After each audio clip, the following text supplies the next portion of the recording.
Happy Sabbath, everybody.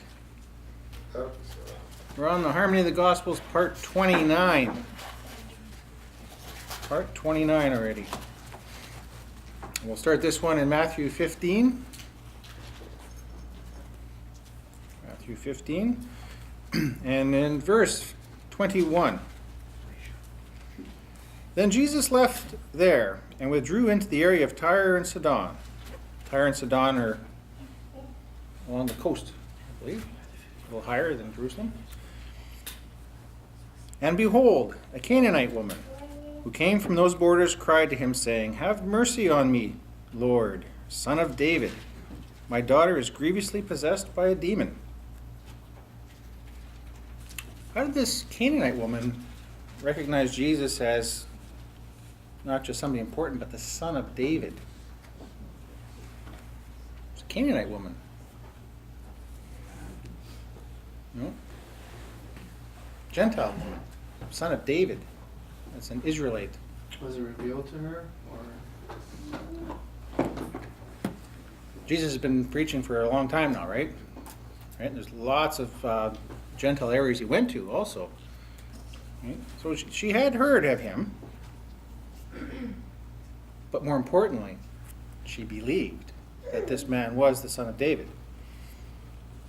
And when she makes a statement like the Son of David, right, it reaffirms something really important. Right? Matthew, at the beginning of his gospel, went into great lengths to begin that gospel. He was like a lawyer kind of guy. He didn't want to do that. To make sure that he established Christ's lineage from Abraham to David to Christ, thereby setting the stage to show that Jesus had the authority, the lineage of the throne of David, which the Messiah would have had to have had, right? And this Canaanite woman acknowledged that. Not just that he was some, powerful guy that was, had God's blessing to perform miracles.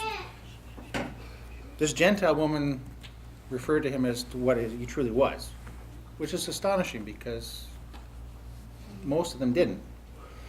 It was good for her to do that.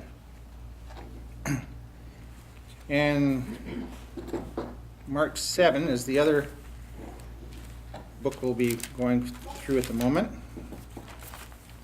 Mark 7, verse 24.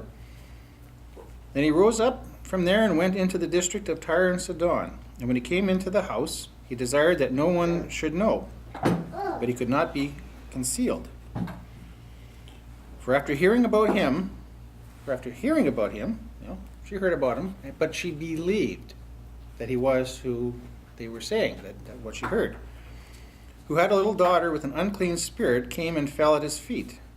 Now the woman was a Greek, Syrophoenician by race, and she requested of him that he cast the demon out of her daughter.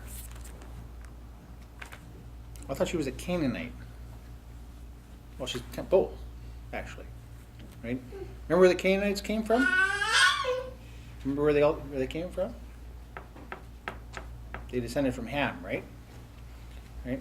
Abraham descended from Shem. Right? But this woman lived in Greece. Right? And why Mark makes mention of a Syrophoenician, that's just the area of Syria called Phoenicia. Right? You see stuff in there in the Bible, like terms like that. Sometimes wonder about them. Well, why is it used? Right? One of the reasons was, my belief is that Mark and Matthew were both establishing that this was a Gentile woman. And it was important because Christ went to the lost sheep, right? Not to the Gentiles first, but Gentiles who exhibited extraordinary faith, he listened to. Anybody who has faith in him, he will receive. Okay. Back to Matthew 15, verse 23. But he did not answer her a word. All right? He didn't answer her a word. even though she addressed him as who he really was. And his disciples came and requested of him, saying, "Send her away, for she is crying out behind us." But he answered and said, "I have not been sent except to the lost sheep of the house of Israel." He didn't answer her directly. He answered the disciples when they were saying, "Send her away." She heard this. She heard this, right? And then she came and worshipped him, saying, "Lord, help me." But he answered and said, "It is not proper to take the children's bread and throw it to the dogs." That sounds pretty harsh, doesn't it? It's Mark 7, verse 27. But Jesus said to her, "Allow the children to be satisfied first." The lost sheep, in other words, Israel. "For it is not fitting to take the children's bread and cast it to the dogs." But she answered and said to him, "Yes, Lord, but even the dogs under the table eat of the children's crumbs." Then he said to her, "Because of this saying, go, and the demon has gone out of your daughter."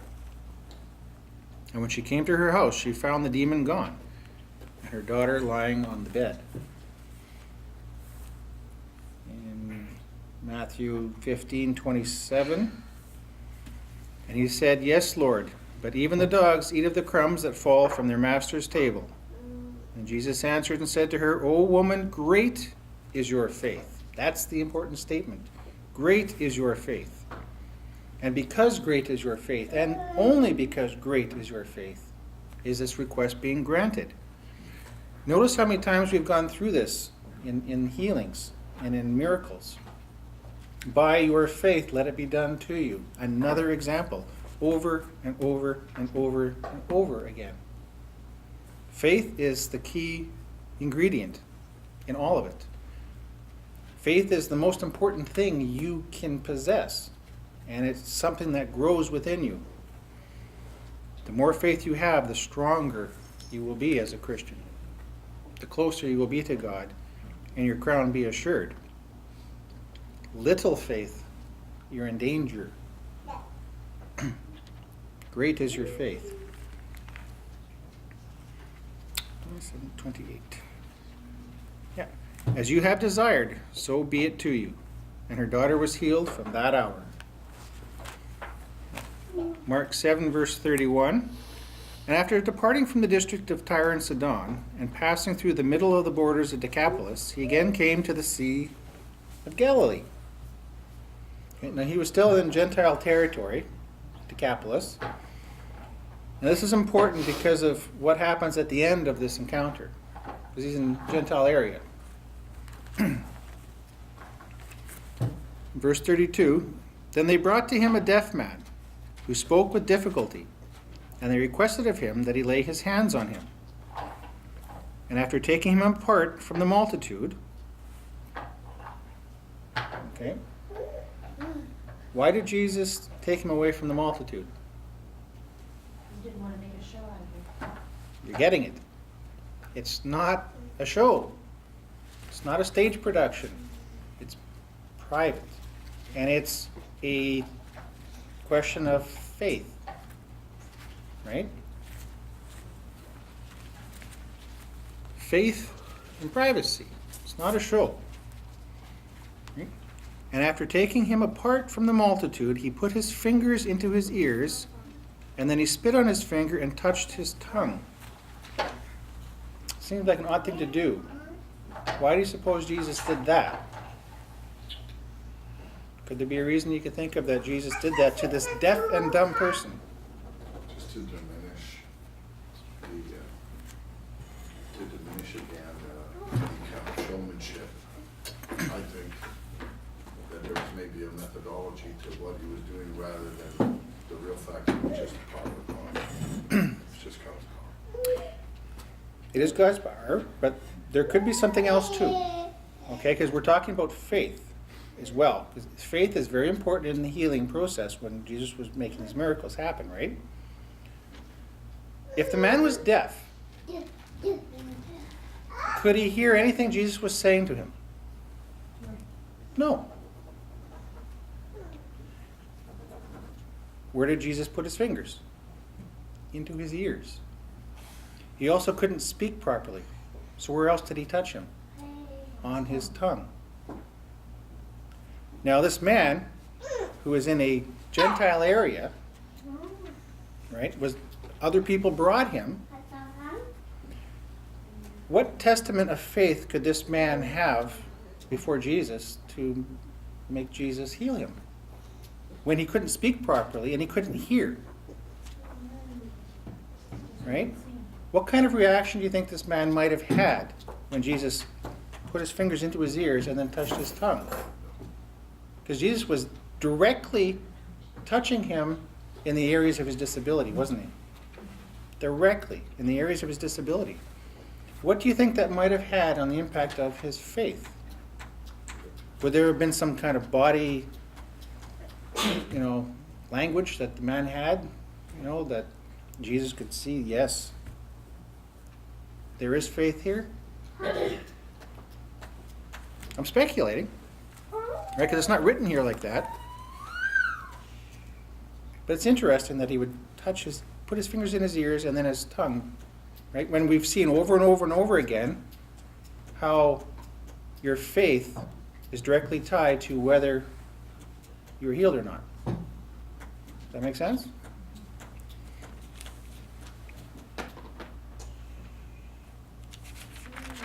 Okay.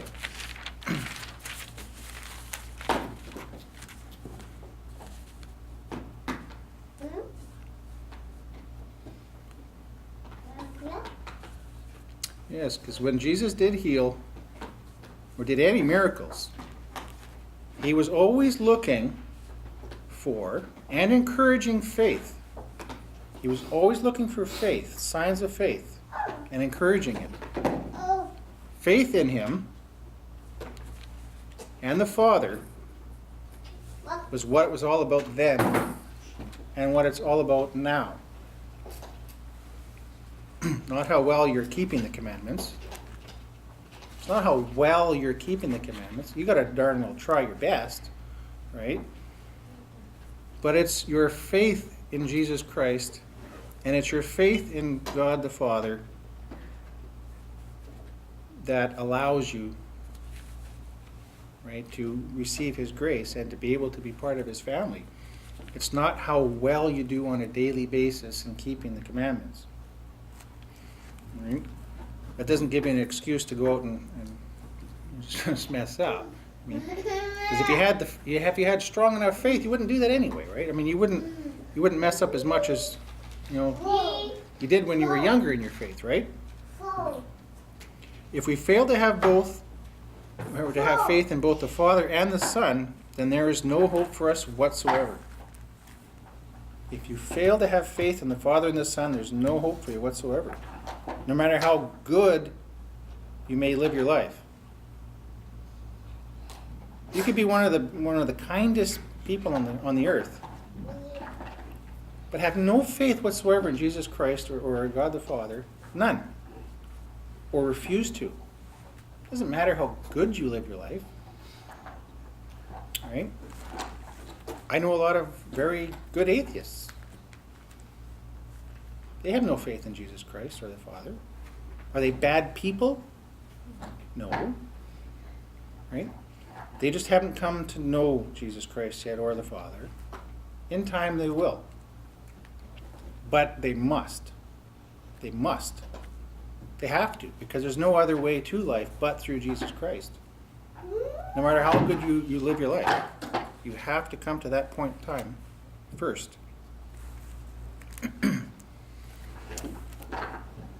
And after looking up to heaven, Mark 7:34, he groaned and said to him, I can't pronounce this properly, if anyone else can. Ephatha? Well, I don't know. How do you say that? It means be opened anyway. That's the important thing. I can say that. Be opened. And immediately his ears were opened and the band of his tongue was loosed. And he spoke plainly. Then he commanded them not to tell anyone. Why? Because it's not a show, right? It's not a show. But although he had ordered them to keep quiet, they proclaimed it more and more. How could they not? I mean, if you were miraculously healed, right, what would you do? Right? You'd probably tell some people, wouldn't you? Well, the people that knew you would obviously know something was different about you, and what would you tell them? No. For they were astonished above measure, saying, He has done all things well. He makes both the deaf to hear and the dumb to speak. And in Matthew 15, Mark had this episode in detail. Matthew didn't. But Matthew 15, verse 29. Now after leaving there, Jesus came toward the Sea of Galilee, and he went up into the mountain and sat there. Then great multitudes came to him, having with them the lame, the blind, the dumb, the maimed, and many others, including that man we just went through.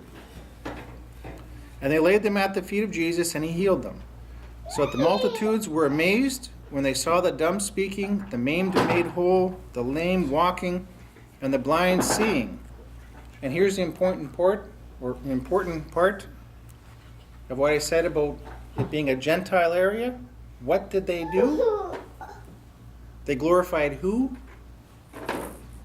The God of the Gentiles? The God of Israel. Right? The Gentiles recognized the God of Israel and glorified him. And that was the entire point. Okay? They accepted Jesus Christ. They recognized his authority, and they glorified the God of Israel. And that's an important thing to remember, because in the later part of this Bible study, we'll come to something that's related to this. Okay? And we'll see if you can get it when I ask the question. Okay? You may or may not get it, but we'll see. Mark 8, verse 1. In those days the multitude of people was very great, and they had nothing to eat. And when Jesus had called his disciples to him, he said to them, I am moved with compassion for the multitude, because they have continued with me 3 days already and have nothing to eat. And if I send them to their homes fasting, they will faint on the way. For some of them have come from far away. The story continues in Matthew 15. We've got to go there. Verse 32. And after calling his disciples to him, Jesus said, I am moved with compassion toward the multitude, because they have been with me for 3 days. It's a long time.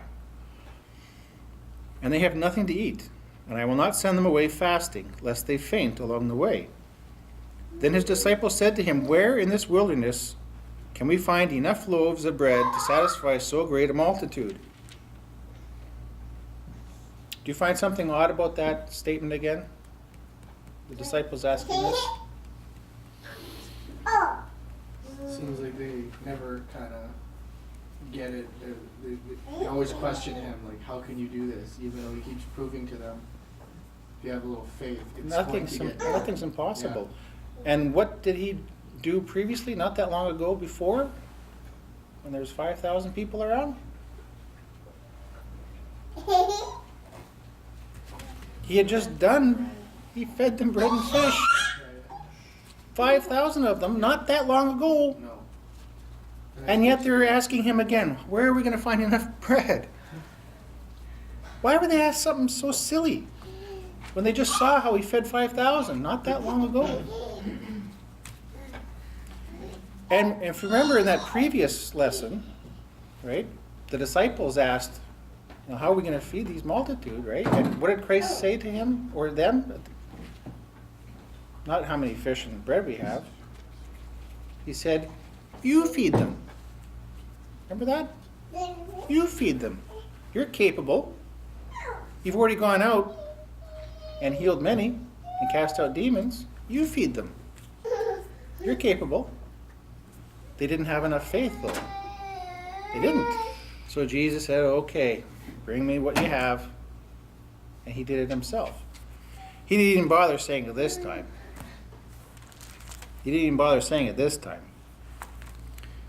He said in Mark 8, verse 4, Then his disciples answered him and said, How could anybody be satisfied? be able to satisfy all these with bread in the desert? Okay. And he asked them, how many loaves do you have? And they said 7. Well, they had 7 loaves with them already. What's the problem? Do you see how strange that is? You know, they've been with him how long? Well over 2 years. Right? And all manner of people he just healed in this area so that they were all glorifying the God of Israel. And now they've got this problem about feeding this multitude with 7 loaves again. And the disciples don't know how it's going to be done. Where are we going to find the bread? I don't know what to say about that. Other than, I don't know, faith. How much faith did his disciples have? They still weren't getting it. For some reason, they still weren't getting it. But we don't get it a lot of times too. How long do we, attend church sometimes and we still don't get it the way we should? Right? That's why we keep meeting every week. That's why we do it. That's why we meet together, not stay at home on our own to study on our own, because you can't sharpen your sword alone. You need something else to do it. And that's us. That's why we do these things.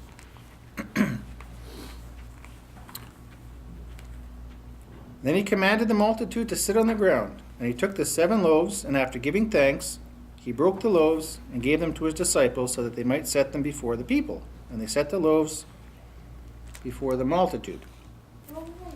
They also had a few small fish.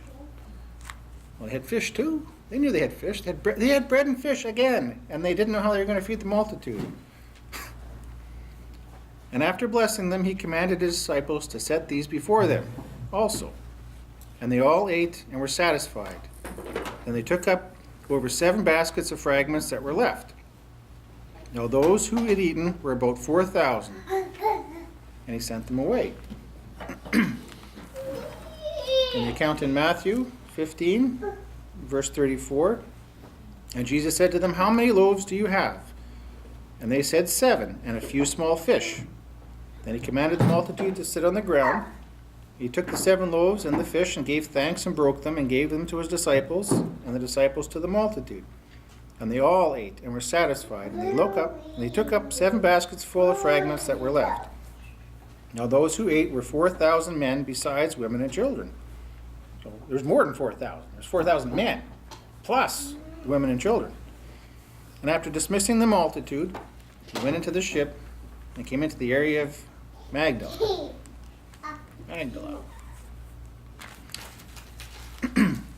Now, Mark 8 again, verse 10. And immediately afterwards, he went aboard the ship with his disciples, and they came to the district of Dalmanutha. How do you say that? Dalmanutha. Boy, terrible at this. This is one of my faults. I can't loosen my tongue when I have to say words like that. And the Pharisees came out and began to dispute with him. What does the word dispute mean? Start an argument. They started an argument, right? Were they asking Jesus anything here? They didn't want to learn. They were arguing. They were in his face. It was hostile now. Right? That's what dispute means. You engage in an argument or debate. Now, they weren't debating. They were engaged in an argument with him. Or to anger, or to, to argue vehemently. Vehemently is really strongly. To wrangle with somebody or quarrel with them. This is what they were doing. How could Jesus respond to these guys? Right? They didn't want to learn anything. Their intentions were hostile. And they had been for some time. And this is something I get excited about sometimes. You know, where's my hammer?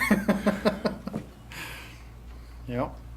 And the Pharisees came out and began to dispute him, argue with him vehemently, tempting him and seeking from him a sign from heaven, trying to force him to do some miraculous thing.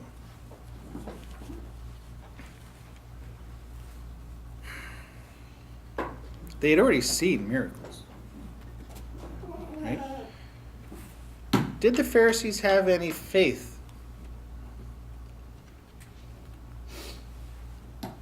What did the Pharisees think they had? They thought they had authority, didn't they?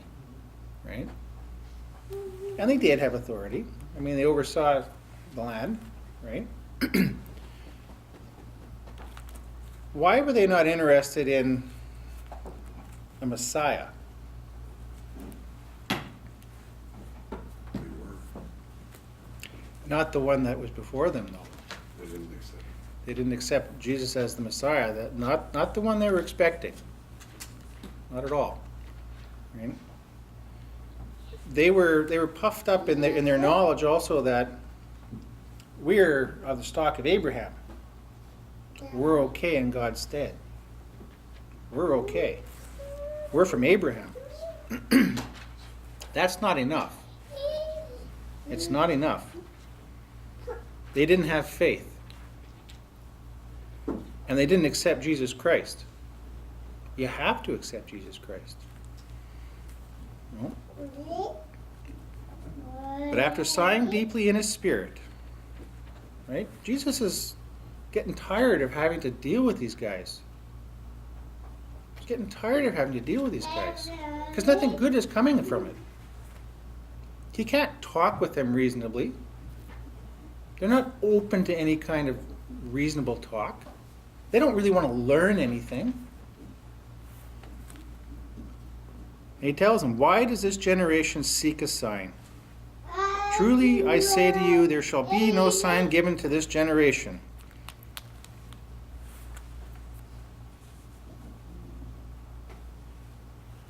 I'm not giving you anything. If I gave you the most miraculous sign that you describe, okay, give me the what? What do you want? What do you want? Okay, I'll do it.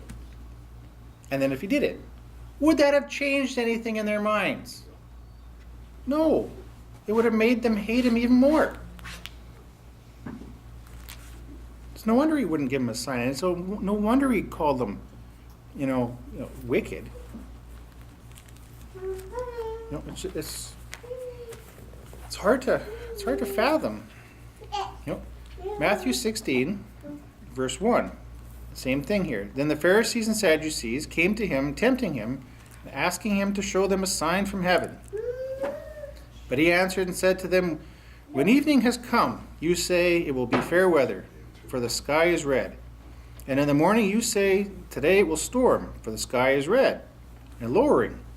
Hypocrites, you know how to discern the face of the sky, but you cannot discern the signs of the times.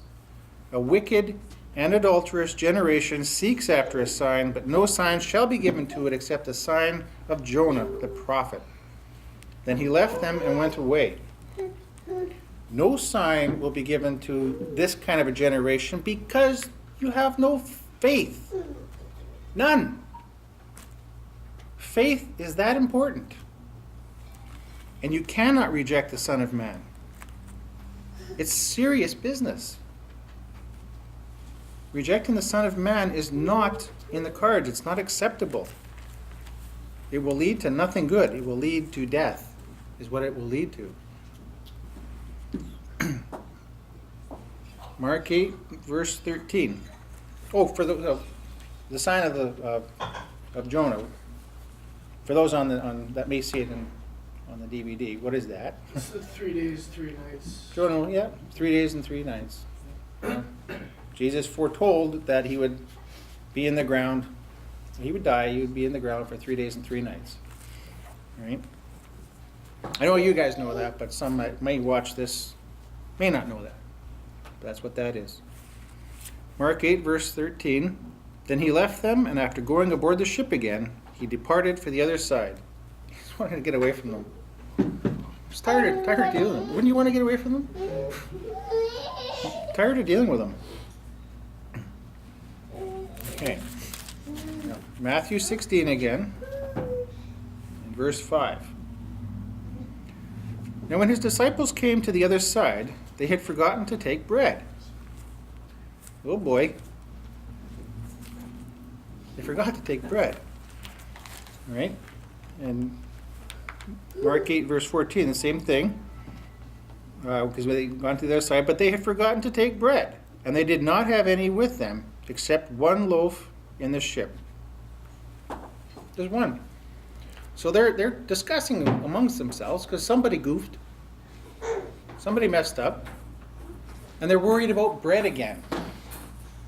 There's one loaf.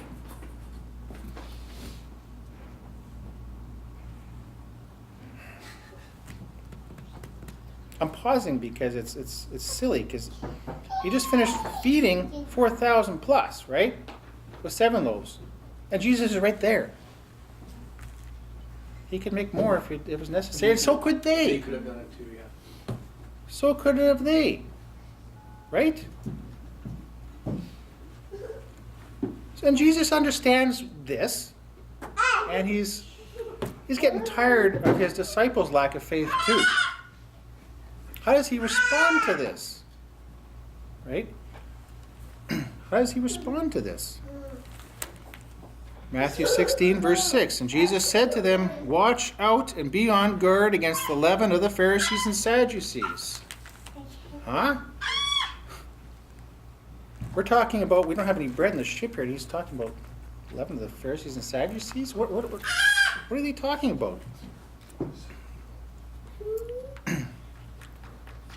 Mark 8, verse 15, same thing. Then he charged them, saying, "Watch out, be on guard against the leaven of the Pharisees and the leaven of Herod."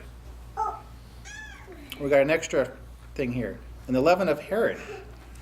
Why would Herod be included in that? Any ideas? Well, you know, there's Pharisees and there's Sadducees, right? They're different sects, right? There were also a sect called the Herodians. You remember them? Right? They were followers of Herod. Okay, they actually thought, well, some of them anyway, maybe most of them, that perhaps Herod could be the Messiah. Right? So, I mean, the Herodians, or followers of Herod, were just like the Pharisees and Sadducees. There's Pharisees, Sadducees, and there's Herodians. What else was there? Hmm? There was another sect that lived in Qumran outside I can't recall of offhand. Jerusalem. They believe that John could have been their leader or involved with it. I'm trying to think of the name. There was Pharisees, Sadducees. Yes, I can't. I know. But they lived outside of Jerusalem Yeah. because they didn't want anything to do with politics. No, yeah. I can't think of that. But that's not important.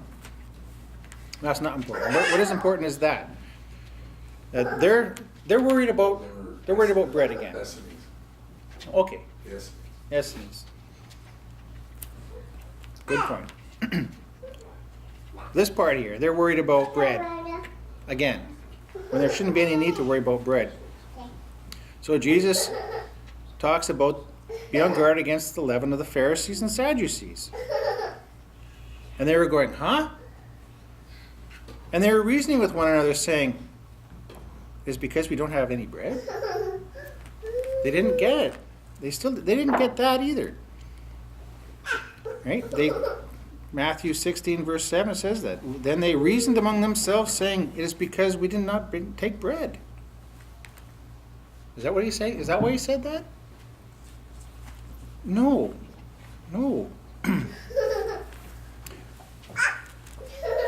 What is the leaven of the Pharisees and Sadducees anyway? It's what they preach works through, just like leaven works through the whole loaf. They preach do the same thing.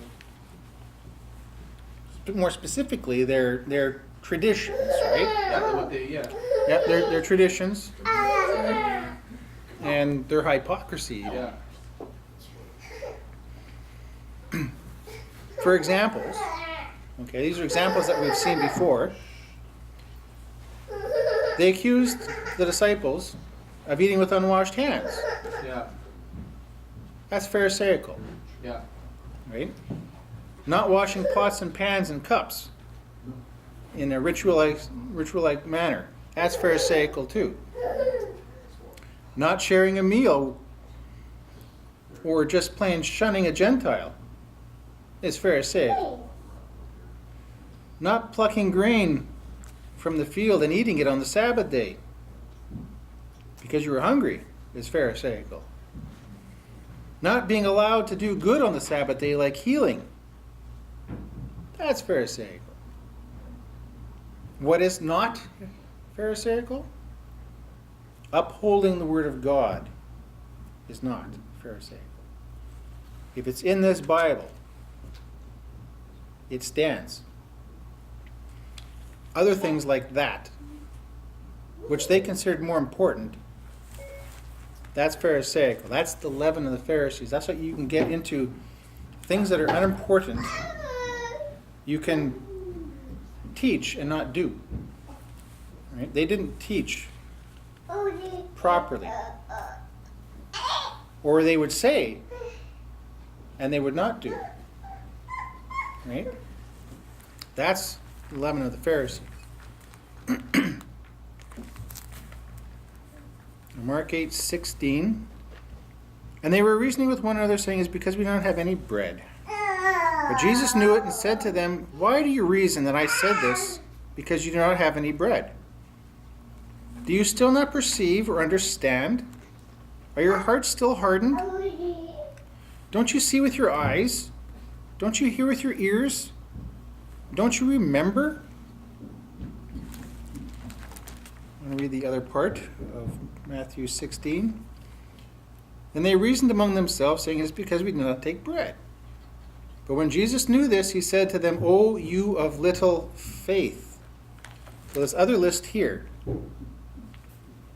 right? No perception, no understanding, hardening of your heart. Don't you see or hear? It's all the same thing. A lack of faith. A lack of faith. O you of little faith, why are you reasoning amongst yourselves that it is because you did not bring bread? Do you still not understand? Do you not remember the 5 loaves of the 5,000 and how many baskets you took up? Nor the 7 loaves of the 4,000 and how many baskets you took up? How is it you do not understand that I was not speaking of bread when I told you to beware of the leaven of the Pharisees and Sadducees? The other part of that was Mark 8, verse 19. When I broke the 5 loaves for the 5,000, how many baskets full of fragments did you take up? And they said to him, 12. And when I broke up the 7 loaves for the 4,000, how many baskets full of fragments did you take up? And they said 7. Then he said to them, why is it that you still don't understand? That's a good question, isn't it? They finally got it. Matthew 16, verse 12. Then they understood that he did not say to beware of the leaven of bread, but of the doctrine of the Pharisees and Sadducees. The doctrine of them, or their traditions. Things that they came up with over the many centuries.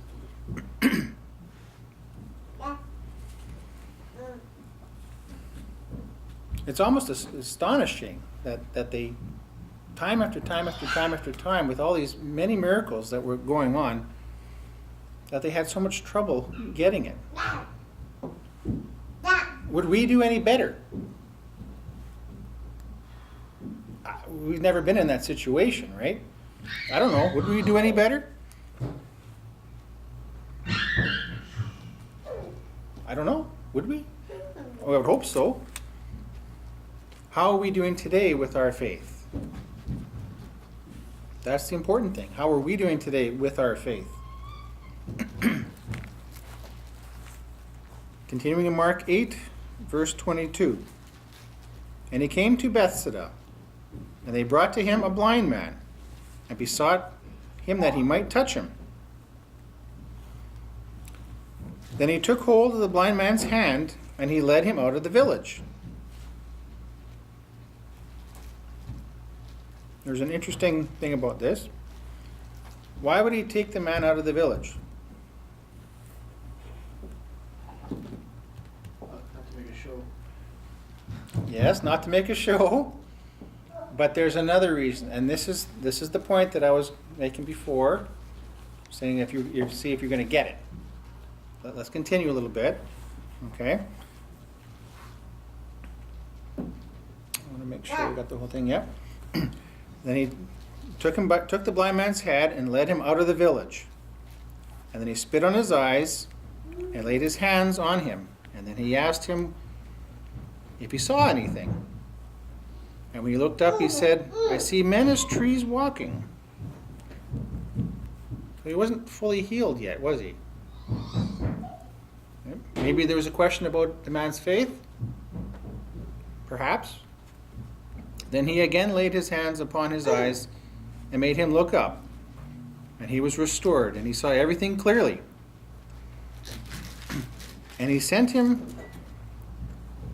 to his house, saying, You must not enter the village, nor tell it to anyone in the village. In other words, do not go into Bethsaida. Don't go there. Nor tell anyone there what has been done. Why? Why Bethsaida? Why could he not go into Bethsaida? The town he was from, wasn't it? No. It's not the same time they demanded a sign from him. You're getting warmer. You're getting warmer. He was in Bethsaida before. Can you remember what happened in Bethsaida before? More specifically, what was Bethsaida's reaction?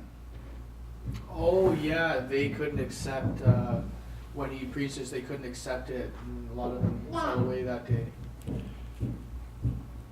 There Too was. heavy of a burden what he was telling them. Yeah. Let's go to. Is it Matthew 11? Let's go to Matthew 11 and see something here. Matthew 11, verse 20. We saw this before. Then he began to castigate the cities. Castigate, what does that mean? Rebuke? Yeah, he's giving them heck here. Then he began to castigate the cities in which most of his miracles had taken place, because they did not what? Repent. He was already in Bethsaida, and he performed many miracles, and yet they rejected him. They wouldn't repent. Woe to you, Chorazin! Woe to you, Bethsaida! For if the miracles that have been taken place in you had taken place in Tyre and Sidon, they would have repented long ago in sackcloth and ashes. But I tell you, it shall be more tolerable for Tyre and Sidon in the day of judgment than for you. And you, Capernaum, who have been exalted to heaven, shall be cast down to the grave. For if the miracles that have been taken place in you had taken place in Sodom, it would have remained to this day. But I tell you, it shall be more tolerable for the land of Sodom in the day of judgment than for you. They had rejected him.